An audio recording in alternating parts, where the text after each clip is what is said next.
everybody, and welcome back to History of the Emblem. Last time we covered two of the Fire Emblem games on the Game Boy Advance, Blazing Blade and Sacred Stones. Today we're going to jump back in time a couple of games and cover what many claim to be one of the best titles in the series, Genealogy of the Holy War. There's actually a lot to cover here with this title, especially in the development phase. Out of all the games we've talked about on this channel, this has to be the most interesting so far. So, let's not waste any more time. Welcome to History of the Emblem, Genealogy of the Holy War.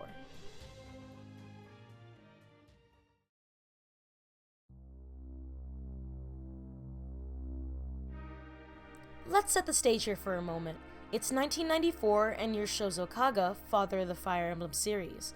Mystery of the Emblem was just released earlier this year and you're not quite sure how to feel about it.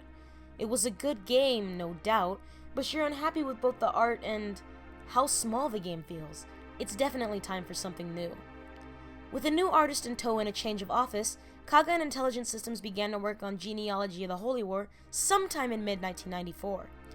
According to some staff, the first concepts of the game were so different from what they had worked with before that they considered not even calling it Fire Emblem at one point. It included no characters from the first three Fire Emblems and did not even seem to take place in the same world at first. Of course, this was later debunked when a connection was found between Arcanea, Valencia, and Jugdrill's calendars. Kaga intended on making the game a large-scale drama, so the maps were made larger as well as the cast. However, there were many drafts of the game that did not quite meet Kaga's expectations, so at least 3 to 4 versions of the game were scrapped until we finally got the draft of Genealogy we know today.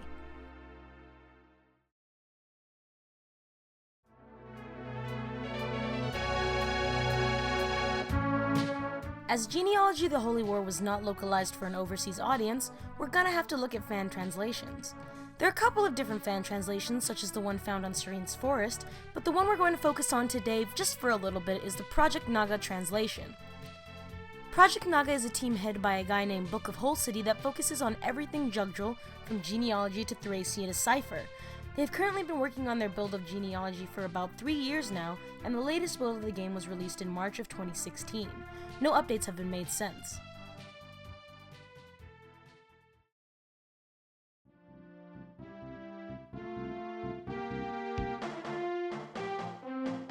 Because this is one of the earliest games in the series, we're not going to focus on the influences from Fire Emblem too much.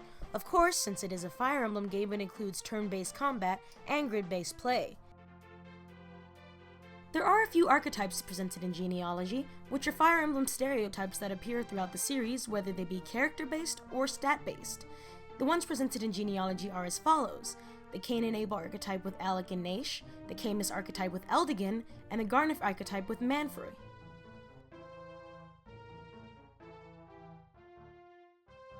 Now let's talk about all of the influences that Genealogy had on the Fire Emblem series. Let's start with the archetypes introduced in Genealogy. There's the Oifi archetype, who are Jagians with strong growth rates, and the Beowulf archetype, who are enemies that can be recruited by paying a large sum of money. Genealogy of the Holy War was also the first game in the series that included a love and marriage system, which Kaga, strangely got the idea from pedigree racehorse breeding. Anyway, the marriage system would make its return in later games, most notably in Awakening and Fates, but restructured to be similar to the noob support systems used. The marriage system also makes a slight appearance in the GBA games, although the characters in that era get married after the game's events and do not have playable children.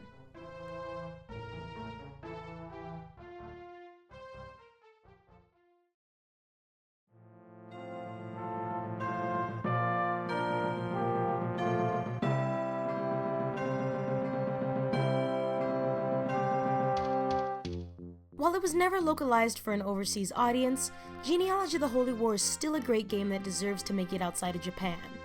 It seems that since the first 3 games in the series have all been remade, Genealogy may be next to get the superstar treatment, and honestly, it would be amazing.